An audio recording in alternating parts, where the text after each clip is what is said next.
So, hey everyone, welcome to my world, fiction addiction. I hope you all are doing great. चलिए तो ज़्यादा बातें ना करते हुए अपने नॉवल को शुरू करते हैं जिसका नाम है in the embrace of my love. एक नया दिन, एक नई सुबह, दाफन वैली हॉस्पिटल का कॉन्फ्रेंस रूम। आज इस कॉन्फ्रेंस रूम में ज़रूरत से ज़्यादा भीड़ थी, या यूँ कहो आज इस कॉन्फ्रेंस रूम में सभी इंपॉर्टेंट मेंबर मौजूद थे। मैनेजिंग डायरेक्टर से लेकर सभी senior doctors, junior doctors, intern, helping और नर्सिंग सेक्टर से भी लोग वहाँ मौजूद थे। एक अनाउंसमेंट के चलते सभी लोग वहाँ पर आए हुए थे। सभी का ध्यान वहाँ पोडियम पर खड़े हुए हॉस्पिटल के सीनियर मैनेजर के ऊपर था। जहान का ग्रुप भी वहीं कोने में खड़ा हुआ था। जी ने जहान के कान में बताते हुए कहा, क्या तुम्हें कुछ खबर है कि यहाँ पर क्या हो रहा है?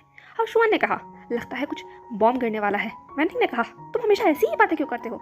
न्यूसैंग ने कहा, वैसे मुझे भी ऐसा ही लग रहा है हर्षवान, कोई ना कोई बॉम्ब तो जरूर गिराने वाले हैं हॉस्पिटल। जान ने उन सब की बातों पर ब्रेक लगाते हुए कहा, मुझे लगता है कि तुम सबको चुप हो जाना चाहिए और ध्यान सिर्फ डायरेक्टर के ऊपर लगाना चाहिए। कोई ना कोई अनाउंसमेंट तो होने ही वाली है। जी ने कहा, मुझे लगता है तुम ठीक कह रहे हो। फिर क्या था, अब सभी का ध्यान वापस मैनेजिंग डायरेक्टर के ऊपर घूम चुका था। मैनेजिंग डायरेक्टर ने कहा, good morning everyone, I hope आप सब लोग इस हॉस्पिटल के साथ अच्छा महसूस कर रहे होंगे। किसी ने कोई जवाब तो नहीं दिया, पर सब ने सर हिलाकर डायरेक्टर की बात को सहमति दे दी थी। डायरेक्टर ने आगे बढ़ते हुए कहा, ठीक है, तो आज मैंने आप सभी को यहाँ पर एक बहुत ज़रूरी बात बताने के लिए बुलाया है। जैसा कि आप लोग जानते हैं कि हर साल हमारे हॉस्पिटल की तरफ से कुछ ऐसे देशों में जो कि पिछड़े हुए हैं वहाँ हेल्प करने के लिए डॉक्टर्स की एक टीम भेजी जाती है। जैसे ये बात कही गई, उस पूरे कॉन्फ्रेंस रूम में एक सन्नाटा पसर गया। डायरेक्टर ने अपनी निगाहों को सभी की तरफ घुमाते हुए कहा, खैर आपसे इस सन्नाटे की मुझे कोई उम्मीद नहीं थी। चलिए कोई बात नहीं, मैं अपनी बात को आगे बढ़ाता हूँ। तो जैसा कि मैंने आपसे कहा, हर साल हेल्पिंग प्रोग्राम के चलते हमारे हॉस्पिटल के कुछ बहुत ही चुनिंदा डॉक्टर्स, उनके साथ उनके कुछ इंटर्न्स, मेंटोर, हमारे नर्सिंग सेक्टर से कुछ लोग उन पिछड़े हुए इलाकों में जाकर अपनी सर्विस देते हैं। ये सर्विस लगभग 4 महीने तक चलती है। इसमें हम कुछ ग्रुप्स बनाते हैं। हर एक ग्रुप अपनी सर्विस वहाँ पर लगभग 1 महीने तक देगा। 1 महीने की सर्विस देने के बाद वापस यहाँ हमारे देश वापस आ जाएगा और उसके बाद उसकी जगह हमारे यहाँ से एक नया ग्रुप ले लेगा। इस तरीके से ये चीज़ 4 महीने तक चलती है। ये हेल्पिंग प्रोग्राम पूरे इंटरनेशनल लेवल पर होता है और इसमें बहुत सारे देश पार्टिसिपेट करते हैं। हमारा देश भी पार्टिसिपेट करता है और इसमें से हमारे हॉस्पिटल को ये चांस मिला है कि हमें 4 महीने तक वहाँ सर्विस देने का अपॉर्चुनिटी मिले। तो मैं चाहता हूँ कि इस साल जो नया बैच हमारे हॉस्पिटल में आया है एज अ ट्रेनी, और जो उनके सीनियर हैं, मेंटोर हैं, वो अपने एक्सपीरियंसेस शेयर करें, साथ ही उन्हें मेंटली प्रिपेयर करें अगले महीने होने वाली इस ट्रिप के लिए। मैं चाहता हूँ सभी लोग तैयार रहें, कोई भी गलती नहीं होनी चाहिए। मैं नहीं चाहता कि हमारे हॉस्पिटल का नाम किसी भी तरीके से ख़राब हो, इसीलिए वेल प्रिपेयर रहिएगा। आप लोगों को 1 महीने के बाद उस ट्रिप के लिए निकलना ही होगा। कुछ 4 से 5 ग्रुप बनाए जाएंगे। एक ग्रुप इमरजेंसी के लिए होगा और 4 ग्रुप फाइनलाइज किए जाएंगे। जो भी लोग वहाँ पर जाएगा उसे स्पेशल अपॉर्चुनिटी दी जाएगी। उनके सर्टिफिकेट्स में ये चीज़ मेंशन की जाएगी कि आप लोग नेशनल सर्विस के लिए हमारे देश की तरफ से दूसरे देश में गए थे। तो ये आपके लिए गोल्डन अपॉर्चुनिटी हो सकती है इन फ्यूचर भी। और दूसरी बात, आप लोगों को एक न्यू एक्सपीरियंस मिलेगा, एक न्यू टेरिटरी में जाकर चीज़ों को देखने का, समझने का, हेल्प करने का। बहुत तरीके के पेशेंट्स आपके सामने आएंगे और क्रिटिकल से क्रिटिकल सिचुएशन में किस तरीके से सर्वाइव किया जाता है, ये चीज़ भी आपको वहाँ सीखने के लिए मिलेगी। तो वेल एंड गुड अपॉर्चुनिटी है। मैं चाहता हूँ हमारे सभी इंटर्न इस अपॉर्चुनिटी को ग्रैब करें और जितना हो सके उतना बेटर एक्सपीरियंस इससे लेने की कोशिश करें। That's all for today, okay? Hope you very best of luck. चलिए मैं चलता हूँ। ये कहते हुए मैनेजिंग डायरेक्टर वहाँ पर अपनी अनाउंसमेंट कर अब नीचे आ चुके थे। उस पूरे कॉन्फ्रेंस हॉल में जितनी सन्नाटा कुछ देर पहले पसरा हुआ था, मैनेजिंग डायरेक्टर के नीचे उतरते के साथ ही घुसपुस शुरू हो जाती है। सभी के चेहरे पर शॉक था और साथ ही मिले जुले एक्सप्रेशंस के साथ और मिली जुली बातों के साथ वहाँ पर बहुत सारी चीज़ों को सुना जा सकता था। खैर, इस शोर को शांत करने के लिए फाइनली पोडियम के ऊपर सीनियर डॉक्टर्स आ चुके थे। सीनियर डॉक्टर्स ने सभी को शांत करते हुए कहा, देखिए आप लोगों को पैनिक करने की ज़रूरत नहीं है। ये हमारे हॉस्पिटल का हर साल का प्रोग्राम है और मैं जानता हूँ बहुत से लोग इसके बारे में जानते भी होंगे। ये कहते हुए सीनियर डॉक्टर ने सभी की तरफ देखा। सीनियर डॉक्टर ने कहा, ओके, वेल एंड गुड। चलिए, तो इस इन्फॉर्मेशन के साथ मैं आप लोगों से ये कहना चाहूँगा, जैसे ही ये कॉन्फ्रेंस खत्म होगी आप लोगों को बाहर एंट्रेंस हॉल के बोर्ड पर नामों के साथ लिस्ट मिल जाएगी। सबके ग्रुप को ऑलरेडी अलॉट किया जा चुका है। आप लोग जाकर देख लीजिएगा कि किसको किस पोजीशन पर रखा गया है और कौन किस मंथ निकलेगा। मैं चाहता हूँ कि आप लोग तैयारी में अभी से जुट जाएं। Okay, thank you. ये कहते हुए सीनियर डॉक्टर भी उतर गए थे और कॉन्फ्रेंस अब खत्म हो चुकी थी। सभी लोग बातें करते हुए उस कॉन्फ्रेंस हॉल से बाहर निकल रहे थे। जान की पूरी टीम इस वक्त बिल्कुल एक्सप्रेशंस के साथ आगे बढ़ रही थी। जी ने कहा, माय गॉड, एक्सपीरियंस बहुत ही मजेदार रहने वाला है। जी की ऐसी बातें सुनकर हाउशवान ने लगभग मुंह बनाते हुए कहा, मजेदार? मुझे तो अभी से डर लग रहा है, क्या होगा वहाँ जंगलों में।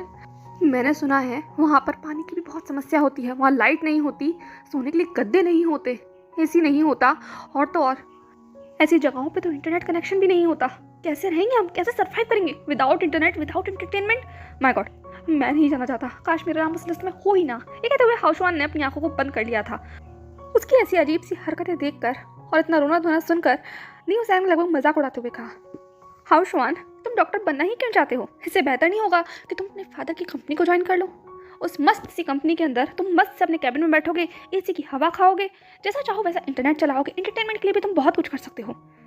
ये डॉक्टर की लाइन में तुम आ ही क्यों गए? हाँ, ये तो वे न्यू सैम हाउसवान की तरफ देख रहा था। हाउसवान ने लगभग घूर कर न्यू सैम की तरफ देखा, पर इससे पहले कि वो आगे कुछ कह पाता, जी ने हाउसवान के सर के ऊपर एक चपेट लगाते हुए कहा, तुम भी ना, सिर्फ तुम्हारा रोना धोना शुरू हो जाता है। जब तक रियल लाइफ एक्सपीरियंस ही ना लिया तो डॉक्टर बनने का फ़ायदा ही क्या? सच बताती हूँ, डॉक्टर में जितना ज़्यादा एक्सपीरियंस हमें हॉस्पिटल के अंदर मिलता है, उससे भी ज़्यादा रियल लाइफ की फील्ड के अंदर मिलता है। वहाँ हमें नए नए पेशेंट से मिलने का मौका मिलेगा, नई नई चीज़ों को जानने का मौका मिलेगा, और क्रिटिकल सिचुएशन में सर्वाइव करने का मौका मिलेगा। क्या कहते हो जहान? ये कहते हुए जी ने जहान की तरफ देखा। जहान अपनी ही दुनिया में था, अपने ही होश में जैसे खो चुका था। जहान ने जैसे ही जी की आवाज़ सुनी, वो अपनी दुनिया से बाहर आता हुआ बोला, कुछ कहा तुमने सी? जी ने कहा, कहाँ खो गए तुम, कुछ सोच रहे थे क्या? जहान ने कहा, नहीं कुछ नहीं। जी ने कहा, खैर देखो हम पहुंच गए। इस तरीके से अब वो लोग उस बोर्ड के सामने पहुंच चुके थे जहां पर उस सो कॉल्ड लिस्ट लगी हुई थी। वेंडिंग ने आगे आते हुए कहा, तुम सब पीछे रहो, मैं जाकर देखता हूँ कि हमारा नंबर कब है। ये कहते हुए वेंडिंग आगे बढ़ गया था। सब लोग वहाँ पेशेंटली वेट कर रहे थे। भीड़ में अपनी जगह बनाते हुए फाइनली वेंडिंग ने जैसे ही लिस्ट के ऊपर अपनी निगाहें घुमाई, वो लगभग चीख पड़ा। उसे चीखते हुए कहा, माय गॉड! जी ने कहा, अरे क्या हुआ? हाउसवान ने कहा, क्यों तुम मुझे हार्ट अटैक दे रहे हो, जल्दी बताओ क्या हुआ? वेंडिंग ने पूरे ग्रुप के पास लौटते हुए कहा, हम तो गए। जहान ने कहा, अब बता भी दो, इतना ड्रामा क्रिएट करना जरूरी है? वेंडिंग ने कहा, तो सुनो, हम लोग पांचों एक ही टीम में हैं। जी ने कहा, अरे वाह, मजा आ गया। वेंडिंग ने कहा, पर सरप्राइज ये नहीं है। जी ने कहा, अरे तो क्या है? जहान ने इरिटेट होते हुए कहा, वेंडिंग तुम बताने वाले हो या मैं खुद जाके देख के आऊँ? वेंडिंग ने कहा, अरे रुको रुको, बताता हूँ। सरप्राइज ये है कि हम लोग फर्स्ट टीम में हैं और हमारा मेंटोर। जहान ने कहा, कौन है? वेंडिंग ने कहा, गुड न्यूज़ है, डॉक्टर हुआन। जहान ने कहा, ये तो अच्छी बात है ना, तुम इतना शॉक क्यों हो? न्यू सैंग ने कहा, क्या तुम्हें सिर्फ यही सुनाई दिया? तुम्हें ये नहीं सुनाई दिया कि हम फर्स्ट ग्रुप में हैं? जहान ने केयरलेसली पूछा। तो न्यू सैंग ने लगभग अपनी आंखों को बड़ा करते हुए कहा, तो ये कि अगर हम फर्स्ट ग्रुप में हैं तो इसका मतलब कि हमें सबसे पहले जाना होगा, यानी कि अगले महीने। जैसे ये बात कही गई, एक उस ग्रुप में सन्नाटा छा गया। जो क्यूरियोसिटी, एक्साइटमेंट अभी सभी की आंखों पर नजर आ रही थी, वो जैसे कहीं गायब हो गई थी। सब अपनी ही सोच में थे, तभी पीछे से एक आवाज़ आती है, क्या हुआ तुम सब लोगों को? जैसे ही ये आवाज़ उस ग्रुप में सुनाई दी, सबने मुड़कर पीछे देखा तो सामने और कोई नहीं बल्कि डॉक्टर हुआन खड़े हुए थे। डॉक्टर हुआन ने आगे आते हुए कहा, क्या हुआ मेरी टीम को? जहान ने कहा, गुड आफ्टरनून सीनियर। हुआन ने लगभग मुस्कुराते हुए कहा, गुड आफ्टरनून। जी ही ने कहा, आपको तो पता चल गया होगा ना सीनियर कि आप हमारे मेंटोर हैं? हुआन ने कहा, हाँ पता चल गया है, इसीलिए तो मैं यहाँ आया हूँ। खैर वैसे मुझे मेरी टीम को देखकर ऐसा लग रहा है कि लोग यहाँ खुश नहीं हैं। कैसी बात है? जैसे ही सबने ये बात सुनी, सबने मना करते हुए कहा, नहीं नहीं सर, ऐसी कोई बात नहीं है। हुआन ने कहा, ऐसी बात नहीं है तो फिर क्या प्रॉब्लम है? वेंडिंग ने कहा, प्रॉब्लम ये है कि हमें फर्स्ट पर जाना है। न्यू सैंग ने कहा, फर्स्ट नंबर पर? मैं फर्स्ट नंबर पर नहीं जाना चाहता, मैं जाने के लिए एक्साइटेड हूँ पर फर्स्ट नंबर पर नहीं। हाउसवान ने कहा, मैं तो एक्साइटेड ही नहीं हूँ। ये कहते हुए हाउसवान ने अपना सर झुका लिया। हुआन ने मुस्कुराते हुए कहा, अरे आप लोग और आपकी बातें, अभी आप लोग न्यू हो इस फील्ड में, इसीलिए आपको अजीब लग रहा होगा, पर वहाँ पर सच में आप लोगों को बहुत कुछ सीखने के लिए मिलेगा, एक्सपीरियंस मिलेगा। जी ने कहा, पर एक्सपीरियंस मिलने के लिए हमें फ्रेशर होने की ज़रूरत क्या है? हमसे पहले कोई और चला जाता, उसके एक्सपीरियंस को जानने के बाद अगर हम एक्सपीरियंस लेने के लिए जाते तो ज़्यादा बेहतर नहीं होता? हुआन ने कहा, जी एटलीस्ट तुमसे तो मैं ही बात की उम्मीद नहीं कर सकता। खैर तुम्हारी नॉलेज के लिए मैं बता दूं कि टीम्स जब बनाई जाती हैं तो हर एक टीम का टाइम डिसाइड किया जाता है। यहाँ पर किसी भी टीम को एक दूसरे से मिलने का मौका मिलता ही नहीं है। जब फर्स्ट टीम यहाँ लौटती है तो दूसरी टीम पहले ही निकल चुकी होती है उनकी जगह लेने के लिए। वो लोग आपस में इंटरेक्ट नहीं कर पाते, तो कोई फ़ायदा नहीं होता और कोई मैटर भी नहीं करता कि कौन किस नंबर पर जा रहा है। तुम लोगों को वहाँ सर्विस देनी है, ये तो बहुत अच्छी बात है। और सबसे अच्छी बात है कि तुम्हें अगले ही महीने सब कुछ शुरू करना है। तुम्हें एक लंबा स्ट्रेस नहीं लेना होगा सर के ऊपर कि तुम्हें जाना है। नेक्स्ट मंथ हम लोग सब चलेंगे, एक महीने वहाँ सर्विस देकर आएंगे एंड वापस आ जाएंगे, दैट्स ऑल। जहान ने कहा, नेक्स्ट मंथ जाना होगा तो हमें बहुत तैयारी करनी होगी ना। वहाँ ने कहा हाँ हमें बहुत तैयारी करनी होगी और मैं आप सभी लोगों से ये उम्मीद करूँगा कि आप लोग खुद को प्रिपेयर कर लें, अपनी चीज़ों को तैयार कर लें और हॉस्पिटल में आप थोड़ा सा एक्स्ट्रा टाइम देना ताकि वहाँ की जो सिचुएशंस है उन सब के बारे में अपने एक्सपीरियंस आपके साथ शेयर कर सकूँ ताकि हम लोगों को वहाँ पहुँचने के बाद कोई प्रॉब्लम ना हो। हाउसवान ने कहा एक्सपीरियंसेस क्या वहाँ सच में सिचुएशन बहुत क्रिटिकल हो सकती है। वान ने कहा टू बी ऑनेस्ट क्रिटिकल हो सकती है, बहुत बहुत क्रिटिकल भी हो सकती है। वहाँ पर यहाँ जैसी सुविधाएं नहीं होती, हमें बहुत मिनिमम चीज़ों के साथ सफ़र करना होगा।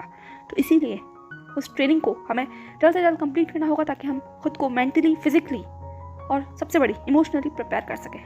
चलिए तो मैं चलता हूँ, मिलते हैं फिर कल। ओके ये कहते हुए वान वहाँ से जा चुका था और जैसा कहा गया था आगे आने वाले दिन बहुत बहुत ज़्यादा बिजी हो गए। जान के पास बिल्कुल भी समय था ही नहीं, उनका पूरा दिन हॉस्पिटल में ही गुजर जाता था और उसके बाद रात की वो लगभग 2 घंटे लंबी चलने वाली ट्रेनिंग। उसके बाद पूरी तरीके से एग्जॉस्ट होकर जब जान घर पहुंचता था तो उसके अंदर इतनी भी हिम्मत नहीं होती थी कि वो अपने फ़ोन में उस हज़ारों मैसेज का एक भी जवाब दे सके। वहीं दूसरी तरफ ईबो अब बहुत ज़्यादा इरिटेट हो चुका था। वो कैंटीन में बैठा हुआ था चैंग के साथ। ईबो ने लगभग अपना फ़ोन पटकते हुए कहा माय गॉड, इससे ज़्यादा केयरलेस इंसान मैंने नहीं देखा। चैंग ने अपना ड्रिंक लेते हुए कहा अरे हुआ क्या। ईबो ने कहा जान का। चैंग ने कहा मुझे नहीं सुनना। ईबो ने कहा सुन भी लो। चैंग ने कहा मत सुनाओ, मुझे पता है, मैं भी जी के साथ कुछ ऐसे सफ़र कर रहा हूँ। ईबो ने कहा जी के साथ भी। चैंग ने लगभग मुंह बनाते हुए कहा क्यों, वो क्या अलग है, वो भी तो उसी हॉस्पिटल में काम करती है। उसने लगभग 1 हफ्ते से मुझसे कोई बात नहीं की है, कोई भी सिंगल मैसेज तक का जवाब नहीं दिया है। ईबो ने कहा सेम मेरे साथ भी, पता नहीं ये लोग आखिर इस हॉस्पिटल में ऐसा कर क्या रहे हैं। ना किसी मैसेज का जवाब, ना कॉल का जवाब। सोशल मीडिया पर भी लगभग 1 हफ्ता पहले लास्ट सीन है। आई डोंट नो कितने इरिटेटिंग लोग हैं, कितने बोरिंग लोग हैं ये लोग।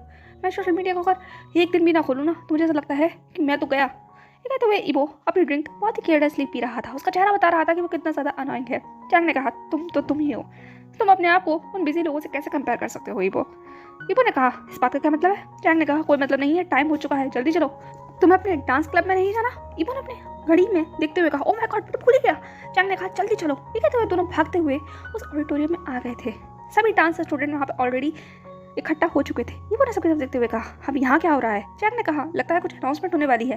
ईबो ने कहा अनाउंसमेंट, हाँ मुझे नोटिस मिला तो था। ठीक है तो वे अब दोनों आगे आ गए थे, पर इससे पहले कि वो और कुछ जान पाते एक ओवरली एक्साइटेड आवाज़ उन दोनों के पीछे से आती है। माय गॉड ईबो तुम आ गए। जैसे ही ईबो ने आवाज़ सुनी उसने मुड़कर पीछे देखा तो सामने कोई और नहीं बल्कि ईबो की सबसे बड़ी फैन, या यूँ कहो die hard, soon to be future girlfriend होने के सपने देखने वाली लड़की खड़ी हुई थी। चैंग ने लगभग अपना मुंह बनाते हुए कहा माय गॉड ये मेकअप की दुकान यहाँ भी। ईबो ने तुरंत चैंग को एल्बो करते हुए कहा वो सुन लेगी। चैंग ने कहा सुन ले तो मुझे क्या फ़र्क पड़ता है। ये कहते हुए चैंग लूसी की तरफ घूरने लगा। वो दोनों अपना मुंह बना ही रहे थे और बात कर ही रहे थे कि इतने में लूसी उन दोनों के बीच में आ गई। लूसी ने कहा तुम आ गई ईबो। चैंग ने कहा क्यों, तुम अभी तक उसे देख नहीं पाई हो। ईबो ने कहा चैंग, पर चैंग पर इसकी बात का कोई असर नहीं होने वाला था और लूसी ने चैंग की सभी बातों को नजरअंदाज करते हुए कहा तुम कैसे हो। ईबो ने कहा मैं ठीक हूँ। चैंग ने कहा जैसे कि इसे बहुत साल हुए पूछे हुए, अभी कल ही तो हम मिले थे। ऐसा नहीं था कि चैंग की बात वहाँ पर खड़े हुए दोनों शख्स को सुनाई नहीं दे रही थी, पर बात ये थी कि कोई सुनना नहीं चाहता था। लूसी को पता था कि चैंग उसे बिल्कुल पसंद नहीं करता, पर लूसी को चैंग की पसंद से क्या फर्क पड़ने वाला था। उसका सारा इंटरेस्ट तो उसके सामने खड़े हुए प्रिंस चार्मिंग के अंदर है, जिसकी एक मुस्कुराहट उसका दिन बना देती है। और अभी भी वही हार्ट्स लेकर वो ईबो को देख रही थी और कहीं ना कहीं ईबो थोड़ा सा नर्वस हो गया था। उसने कहा लूसी। लूसी ने कहा हाँ बोलो ना स्वीट हार्ट। जैसे ही उसके मुझे स्वीट हार्ट वर्ड सुना एकाएक ईबो के गले में सांसें ही रुक गई और चैंग को तो लगभग वॉमिट होते होते ही रह गई। ईबो ने चैंग की तरफ देखते हुए कहा तुम। फिर उसने लूसी की तरफ अपनी निगाहों को घुमाते हुए कहा स्वीट हार्ट कुछ ज़्यादा ही नहीं हो गया। लूसी ने कहा तुम्हारे लिए तो कुछ भी। ईबो ने कहा ये सब बातें छोड़ो, मुझे ये बताओ यहाँ हो क्या रहा है। ईबो बस इस कॉन्वर्सेशन से निकलना चाहता था। लूसी ने कहा ओह यहाँ तुम्हें नहीं पता कि आगे आने वाले डांस कंपटीशन के लिए यहाँ सिलेक्शन होने वाला है। ईबो ने कहा डांस कंपटीशन। लूसी ने कहा हाँ हर साल होता है, हमारे यहाँ से बेस्ट डांसर कंपटीशन के लिए जाते हैं और इस बार तो कंपटीशन कोरिया में हो रहा है। ईबो ने कहा इंटरेस्टिंग। लूसी ने कहा बहुत ज़्यादा इंटरेस्टिंग है, अभी जल्दी चलो अनाउंसमेंट होने वाला है। ईबो ने कहा मुझे भी पार्टिसिपेट करना है। लूसी ने कहा वेल एंड गुड, जाओ अपना नाम लिखवा दो। फिर क्या था, ईबो बुलेट ट्रेन की रफ्तार से गया और उसने तुरंत अपना नाम लिखवा दिया। सब जानते थे यूनिवर्सिटी में कि ईबो कितना बेस्ट डांसर है। बहुत बार कंपटीशन में पार्टिसिपेट कर चुका था, लेकिन वो सभी लोकल लेवल पर हुए थे और सभी कंपटीशन में ईबो जीत चुका था। इस बार उसे अपने देश के बाहर जाकर कंपटीशन में पार्टिसिपेट करना था। लूसी ने कहा तुम बहुत अच्छा करोगे ईबो। ईबो ने कहा देखते हैं। और अब इस कंपटीशन के बहाने ईबो भी बिजी हो गया था। लगभग 1 हफ्ते के बाद फाइनली ईबो का सोलो डांस सेलेक्ट हो चुका था, जो कि उनके कॉलेज की तरफ से कोरिया के लिए जाने वाला था। इस बात ने ईबो को बहुत बहुत ज़्यादा खुश कर दिया था।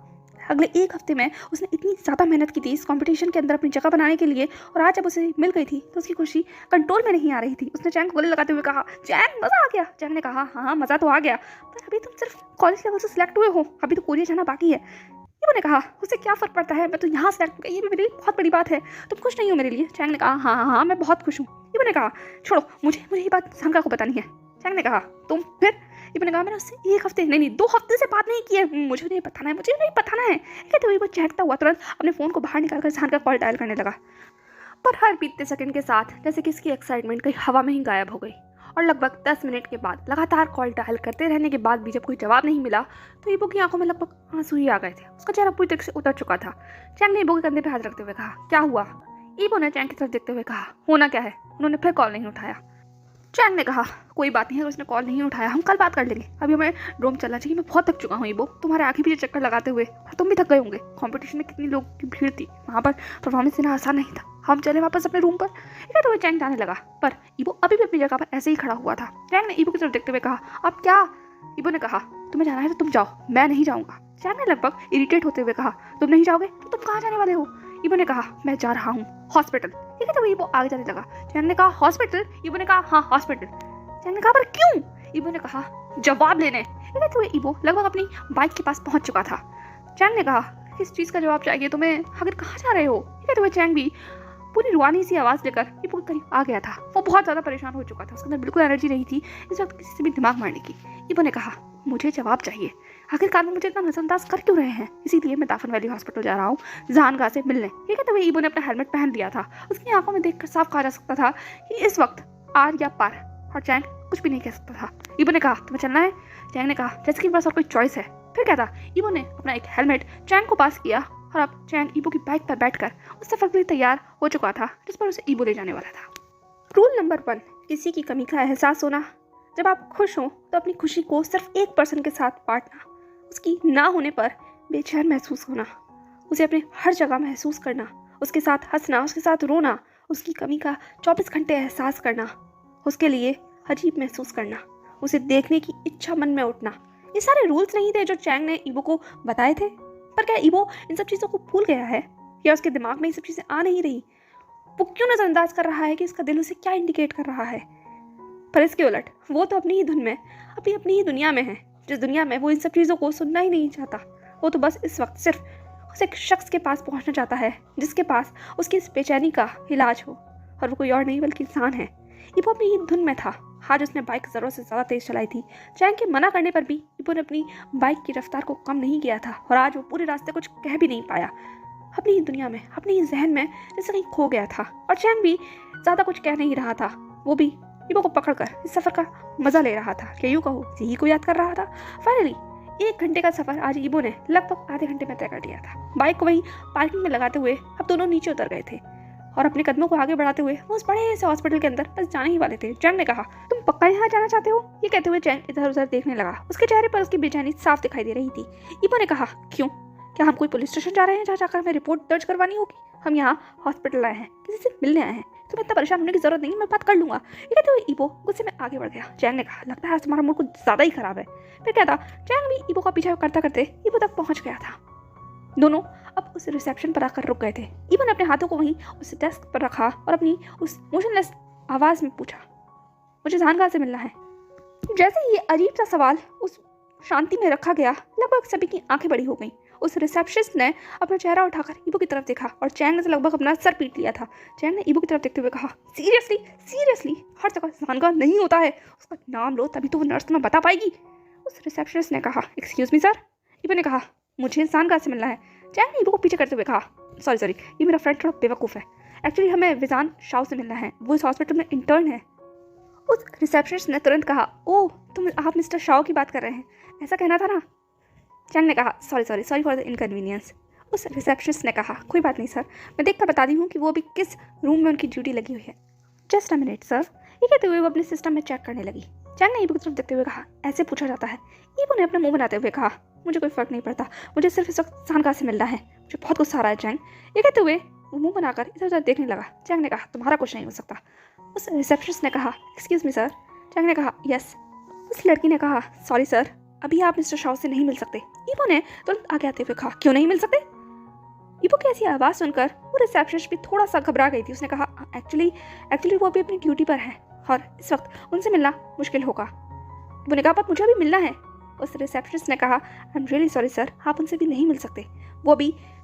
वो इस वक्त ऑपरेशन रूम में है अपने मेंटोर के साथ, तो अभी एक सर्जरी में है, शायद वो उसकी हेल्प कर रहे होंगे, तो वो अभी आपसे नहीं मिल पाएंगे। एटलीस्ट आपको 4 से 5 घंटे बाद आना होगा। चैंग ने कहा, 4 से 5 घंटे? ईबो ने कहा, ठीक है, मैं वेट करूंगा। ईबो की ऐसी बात सुनकर चैंग के तो लगभग सारे तोते उड़ गए थे। उसने हैरानी से ईबो की तरफ देखते हुए कहा, क्या कहा तुमने?